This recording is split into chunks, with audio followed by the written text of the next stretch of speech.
पूछना चाहती हूं, देश आपको क्या कहे, आपकी पार्टी को क्या कहे, क्योंकि स्ट्रेट 90 हार मिले हैं आपको 2014 से लेकर अब तक। अब 90 2011 से लेकर अब तक, अब 90 हार के बाद, बल्कि दिल्ली के ही चुनाव अभी हुए थे, 3 बार लोकसभा में 0, 3 बार जो दिल्ली के स्टेट असेंबली इलेक्शन है उसमें 0। अब आपको कोई अगर शून्य पार्टी कहे तो कैसा लगेगा, जो आप बाकियों को यहां सर्टिफिकेट देते फिर रहे हैं कि कौन फिट है, कौन नहीं है, कौन मोटा है, कौन पतला है, कौन परफॉर्म अच्छा कर रहा है, कौन नहीं कर रहा। सवाल जायज है ना?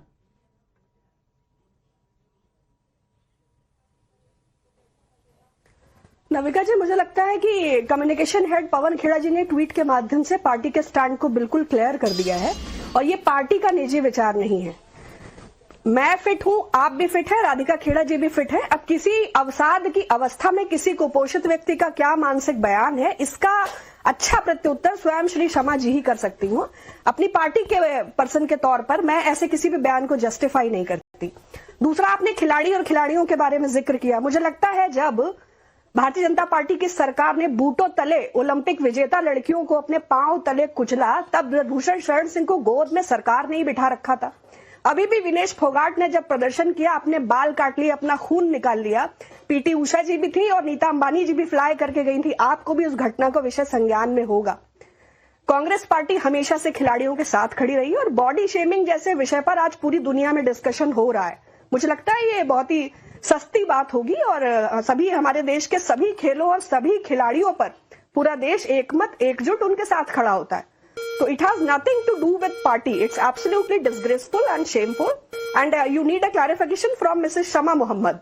I don't know in which mental state she said this. It's absolutely ridiculous. And party has nothing to do with this statement. लेकिन आप कह रही हैं पार्टी का कुछ लेना देना नहीं है, लेकिन पनौती वाली सोच तो आपकी पार्टी की है ना। राहुल गांधी ने कहा था, अब उनके बारे में भी ऐसे ही आप शब्द कहेंगी जैसा आपने शमा मोहम्मद के बारे में कहा। और शमा मोहम्मद से राधिका खेड़ा जी दोबारा पूछा गया।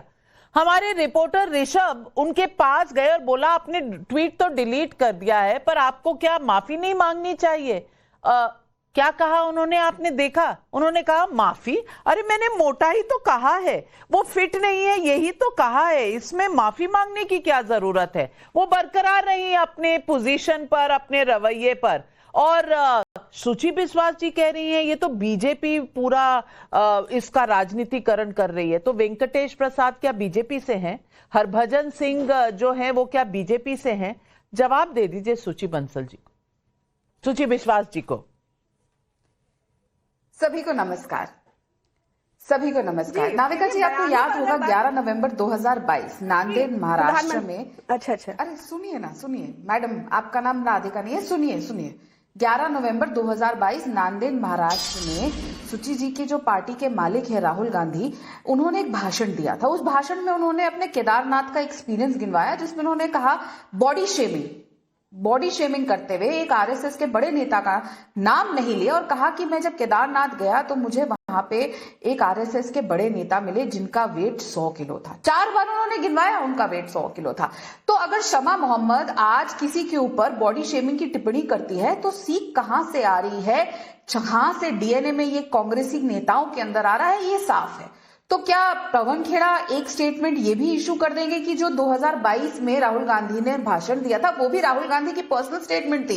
एक आरएसएस नेता, एक सीनियर नेता, एक बुजुर्ग आदमी के ऊपर इस तरीके की कमेंट, वो 100 किलो के हो, 150 किलो के हो, राशन तो राहुल गांधी के घर से नहीं आता। अब क्या वेट रोहित शर्मा जी का है, ना राशन शमा मोहम्मद जी के घर से आता है। तो ये जो लगातार लोगों के ऊपर पर्सनल टिप्पणियां करना, और मैंने जब ये कल ट्वीट पढ़ा था नाविका जी, तो भी मेरे को कुछ हैरानगी नहीं हुई थी। तो जैसे मैंने कहा, क्योंकि वो सिर्फ अपने मालिक राहुल गांधी की ही भाषा को आगे लेकर जा रही है। राहुल गांधी ने आज तक उस बात के लिए माफी नहीं मांगी, और आज जो पवन खेड़ा जी एक बहुत आसानी से एक ट्वीट कर दिया है। जब थोड़े सीनियर नेता बोलते हैं जैसे सैम पिट्रोडा साहब, तो जयराम रमेश जी ये ट्वीट करते हैं, और जब शमा मोहम्मद जैसी थोड़ी छोटी नेता बोलती है तो पवन खेड़ा जी ये ट्वीट करते हैं कि हमारा और पार्टी का इससे कुछ लेना देना नहीं है। अरे एक आपके फॉरेन कांग्रेस के अध्यक्ष है और ये आपकी राष्ट्रीय प्रवक्ता है। राष्ट्रीय प्रवक्ता एक बहुत ही अहम पद होता है और जब आप राष्ट्रीय प्रवक्ता बन जाते हैं तो आप सुबह शाम सोते जागते माउथ पीस है अपनी पार्टी के। आप ये नहीं कह सकते कि वो उनका निजी बयान है। एक राष्ट्रीय प्रवक्ता का कोई निजी बयान नहीं होता नाविका जी।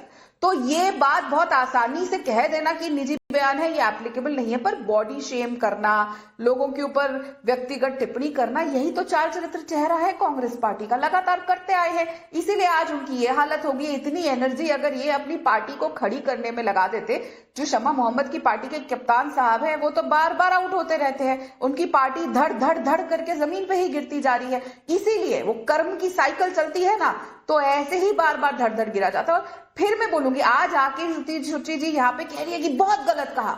अरे तो लीजिए एक्शन, निकालिए ना उनको उस पद से।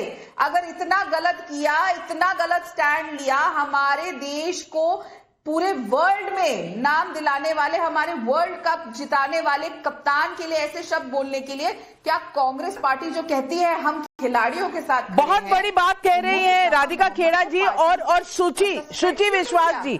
मैं रोहित शर्मा का ही रिकॉर्ड पढ़ देती हूं आपके लिए।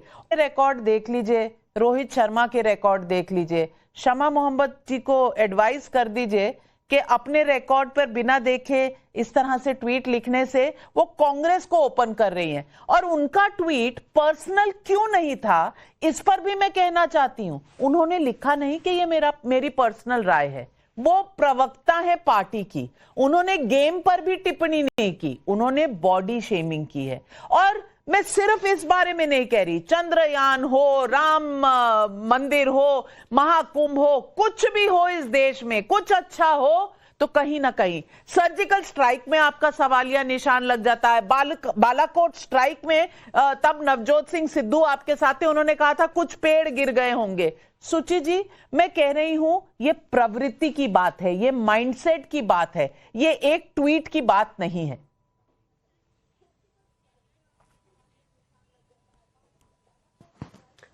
आपने बताया क्रिकेटर के बारे में, वैसे भी he is an outstanding player, I absolutely admire his game. लेकिन अभी राधिका जी ने कहा कि हम आपकी पार्टी के मालिक, वो हमारी पार्टी के मालिक के साथ काम कर चुकी है, उन्हें पता है हमारे वहां मालिक का कल्चर नहीं है। अब चूंकि रंगा बिल्ला वहां मालिक है तो उनकी जबान भी उसी तरह बदल गई है। दूसरी बात उन्होंने कही कि बहुत स्टेटमेंट्स के बारे में कि मैं बिल्कुल उनको सपोर्ट करती हूँ, ऐसे स्टेटमेंट्स नहीं देने चाहिए। हमारे प्रधानमंत्री जी ने हिडिंबा और शूर्पणखा जी से हमारी सांसद रेणुका जी को तुलना की थी, मैं उसकी भी आलोचना करती हूँ। चाहे वो कपिल मिश्रा का स्टेटमेंट हो, चाहे अनुराग ठाकुर का, चाहे प्रवेश वर्मा, चाहे गोविंदाचार्य, चाहे प्रवीण तोगड़िया, और जो लंबी फहरिस्त है भारतीय जनता पार्टी में महिलाओं का अपमान करने वाले। नहीं, सुन लीजिए, मैंने आपको इंटरप्ट नहीं किया, you can replay it and you can listen to it. तो बहुत बड़ी फहरिस्त है भारतीय जनता पार्टी में शांति दूतों की, जो समय समय पर अपने मुखारबिंद से महिलाओं और क्रिकेटर्स या दुनिया में दुर्भाग्यपूर्ण है आप जिन लोगों के नाम ले रही हैं, जिस तरह से कह रही हैं, कम से कम चैनल इसको सपोर्ट नहीं करता। हमारी भाषा और हमारी शैली में विनम्रता रहे तो बेहतर है। लेकिन आप जिस तरह से नाम कर रही हैं, आप तो शमा मोहम्मद से आगे बढ़कर जिस तरह से आप कह रही हैं, जिम्मेदार चैनल है और आप जिम्मेदार प्रवक्ता हैं, जिम्मेदार नेता हैं, जिम्मेदारी से ही बोलिए। करती है उन स्टेटमेंट्स को। नहीं, मैं पूरी जिम्मेदारी से बोल रही हूँ, मैं उनकी जिन बातों से सहमत हूं मैं वो भी कह रही हूँ। उन्होंने बड़ी अच्छी बात कही कि अगर कोई स्पोक्स पर्सन है तो वो 24/7 माउथ पीस है। वो खुद इस जिम्मेदार पद पर रही है, वो भली बात इस कार्यशैली को समझती है। लेकिन अगर कोई चीज पॉइंट आउट करने योग्य है, आपने बालाकोट स्ट्राइक, सर्जिकल स्ट्राइक का जिक्र किया, सही बात है। आपको पुलवामा अटैक के बारे में भी व्याख्या करनी चाहिए, हिंडनबर्ग की भी करनी चाहिए, ब्लूमबर्ग इंडेक्स की भी करनी चाहिए, जो अर्थव्यवस्था पाताल लोक में जा रही है उसकी भी करनी चाहिए, जो जीएसटी की दुर्गति है उसकी भी करनी चाहिए, जो इलेक्शन कमीशन के बारे में बहुत सारे विषय है। रविका जी, आपकी विद्वत्ता पे मुझे कोई संदेह नहीं, और मैंने प्रथम दृष्टया आपको बता दिया कि हम खेल और खिलाड़ियों के सदा साथ रहे हैं। तो ये किसी का अगर व्यक्तिगत बयान है तो बेशक आप उसे पर्दे पर लाएं। पनौती भी कहा, लेकिन भाषा शैली और सोच दोनों जो है दर्शक तय करेंगे। लेकिन राधिका खेड़ा जी, किसी को मालिक कहना, किसी को जी बिल्कुल राजा कहना, ये भी शायद सही नहीं है।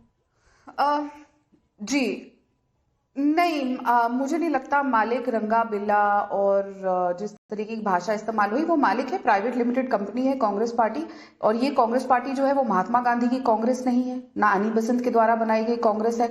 ये तो वो कांग्रेस है जो कांग्रेस आई है, जो इंदिरा गांधी ने बनाई थी और आज उनके पोते चला रहे हैं और उनकी बहू चला रही है। तो इसमें मैंने कुछ गलत नहीं कहा। आप बताइए, कांग्रेस को चाहे मल्लिकार्जुन खड़गे साहब अध्यक्ष बन गए, पर फिर भी हर इंपॉर्टेंट डिसीजन, हर डिसीजन एक छोटा सा भी साइन करना होता है। बहुत जिम्मेदारी से कह रही हूँ क्योंकि मैं उस पार्टी में रही हूँ। राहुल गांधी और सोनिया गांधी की परमिशन के बिना नहीं होता। तो मालिक ही कहेंगे, जब वो अध्यक्ष नहीं है और कुछ और नहीं है तो मालिक ही हैं। लेकिन मैं इनसे पूछना चाहूंगी, रंगा बिल्ला ये किसको कह रही है? और ये जो स्नूप नखा का बयान कह रही है, आज मैं चैलेंज करती हूं और मैं आपसे रिक्वेस्ट करती हूं कि आप अपनी टीम को कहिए वो भाषण सुना दें जो पार्लियामेंट में बोला गया था। स्नूप नखा शब्द कब प्रधानमंत्री ने लिया? तो ये गलत तरीका है। आप सोचते हैं आप आके राहुल गांधी की तरह कुछ भी बोल के चले जाएंगे। देख रहे हैं ना हश्र क्या हो रहा है, कुछ भी भाषण में बोल के चले जाते हैं और नतीजा क्या होता है कि आज आप 100 तक नहीं पार कर पा रहे हैं। देश की जनता आपको तीसरा चुनाव लगातार हरा रही है। पप्पू कहते हैं राहुल गांधी को, मैं नहीं कहती, देश की जनता कहती है। तो बहुत आसानी से आपने आगे कह दिया रंगा बिल्ला। कौन है भाई रंगा बिल्ला? जानती हैं आप रंगा बिल्ला कौन थे?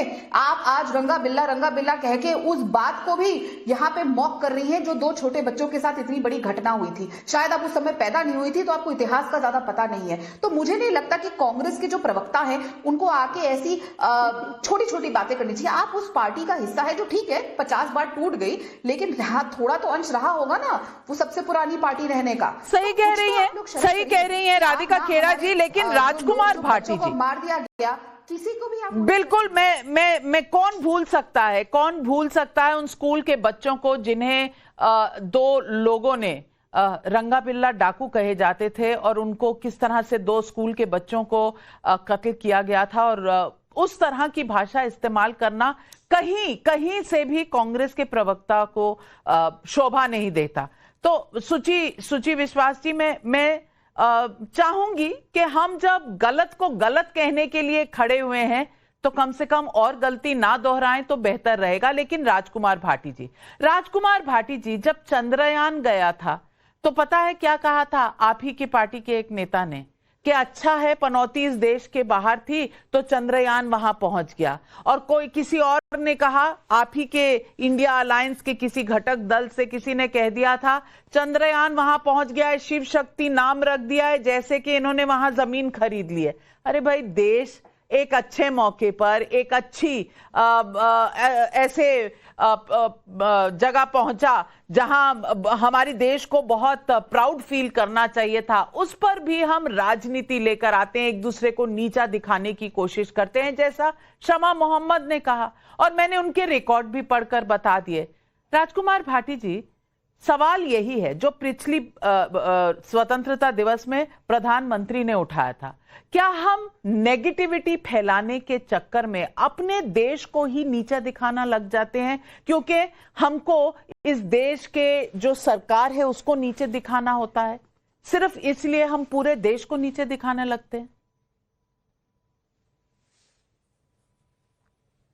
रोहित शर्मा बहुत अच्छे खिलाड़ी हैं और मैं भी उनका प्रशंसक रहा हूं। वो अलग बात है कि आजकल वो थोड़े फोरम से आउट चल रहे हैं, फोरम में नहीं है, लेकिन ये होता रहता है खिलाड़ियों के साथ कि कभी कोई फोरम में है कभी नहीं है। और लेकिन ये भी दर्शकों को या जो क्रिकेट के प्रशंसक हैं या खिलाड़ियों के प्रशंसक आलोचक हैं उनको अधिकार है कि वो खिलाड़ियों पर टिप्पणी करें। ये मैं समझता हूं कि कोई इतना बड़ा विषय हो नहीं गया, इतनी बड़ी बात हुई नहीं है कि इस पर 1 घंटे की डिबेट की जाए। एक साधारण सी टिप्पणी किसी जो कांग्रेस की प्रवक्ता भी हैं संयोग से महिला ने, उन्होंने व्यक्तिगत हैसियत से ही की है। अब हम जो सोशल मीडिया पे लिखते हैं ऐसा थोड़ी है कि हमारे कोई व्यक्तिगत विचार नहीं है। अगर पार्टी के प्रवक्ता हैं तो आपकी डिबेट में प्रवक्ता के तौर पे बोलेंगे, लेकिन एक्स पर या फेसबुक पर जो हम लिखते हैं वो अपने निजी विचार भी तो लिखते हैं। और जब कांग्रेस पार्टी ने उससे अपने आप को अलग कर लिया तो मैं समझता हूं विषय खत्म हो जाना चाहिए था। लेकिन अब ये आजकल, अब मैं अगली बात कहूंगा तो नावका जी मुझे फिर जो मेरे खिलाफ बोलेंगी खूब, थोड़ी देर के लिए 2-3 मिनट तक फिर मेरे खिलाफ बोलती रहेंगी। आप क्या उपदेश देते हो, हमें सिखाते हो, हमें पत्रकारिता सिखाते हो। देश में इतने बड़े बड़े विषय हैं, देश के निवेशकों का लाखों करोड़ रुपया शेयरों में डूब गया, शेयर बाजार ध्वस्त हो गया। अमेरिका से हमारे नागरिकों को हाथ पैर बांध बांध के सामान की तरह ढो के फेंका जा रहा है, देश का अपमान किया जा रहा है। उत्तर प्रदेश में 2 जगह दलितों की बारातें रोकी गई हैं, दलितों के साथ मारपीट की गई है, उनका उत्पीड़न किया गया है। उत्तर प्रदेश की भर्तियों में ओबीसी और एससी के साथ बेईमानी हो रही है, लेकिन नावका जी को और टाइम्स नाउ को उस पर डिबेट नहीं करनी है। डिबेट करनी है एक शमा मोहम्मद के उस पे जो पोस्ट पे, जो उन्होंने एक मामूली सी पोस्ट कर दी है एक खिलाड़ी के बारे में। तो मुझे तो नहीं लगता कि ये इसे इतना तूल दिया जाना चाहिए इस विषय को। और ये एक वो उनकी राजदीप सरदेसाई की किताब आई है, मुझे भी थोड़ा थोड़ा विश्वास होने लगा। उन्होंने लिखा है उसमें कि डिबेट्स के टॉपिक जो हैं पीएमओ से तय होकर आते हैं। पीएमओ के में कोई सज्जन बैठे हैं, वो ट्वीट करते हैं एंकर्स को कि आज की डिबेट इस विषय पे होनी है, जिस पर विपक्ष को घेरा जा सके। आपकी एक्सपोस्ट तो निजी विचार होते हैं, पार्टी का स्टैंड नहीं होते। मेरे डिबेट का टॉपिक पीएमओ से आता है, मेरा निजी नहीं हो सकता। क्यों? आप समझते हैं महिला एडिटर्स में बुद्धि कम होती है, इसलिए वो डिबेट नहीं तय कर सकती। आप क्या कहना चाहते हैं? या